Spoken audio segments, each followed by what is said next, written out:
are certain contractors who have, or many contractors who have long established relationships with clients.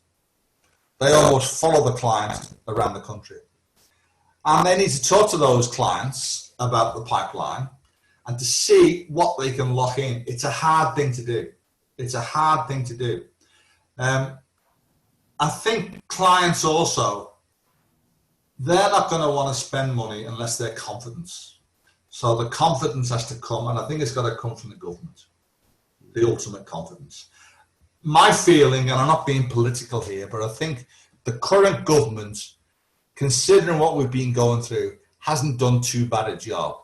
And the way they have managed to, and there's praise here for the union movement, actually, and it's unusual for me, but the way they have worked with the unions to have a united front in this crisis is quite unusual.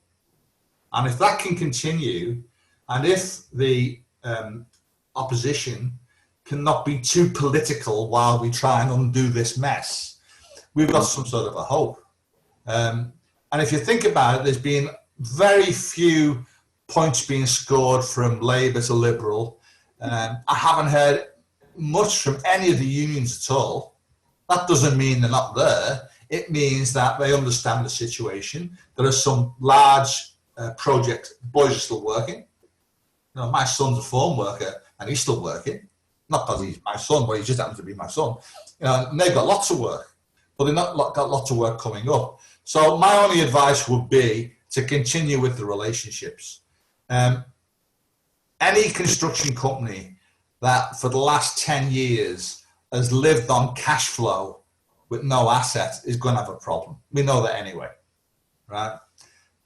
Companies with assets they can fall back upon, they might need to diverse into some other area of construction for the time being. I don't know. But there's other things around the corner. There's the demise of shopping centres with online buying. I mean, shopping centres were a major construction thing for companies. The fact that we can do more and more stuff on the internet, like doctor's appointments, ordering stuff. There's so much we can do on the internet which doesn't require physical locations.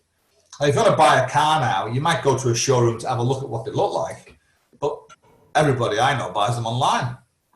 That's how you do it. So you don't need the bricks and mortar of a showroom. So you don't need a builder to build it. So, you know, adapting to the new world. I actually think the optimistic side of the pandemic is it's forcing us to look at how we do work in the real computer age, not the computer age that started in the 80s.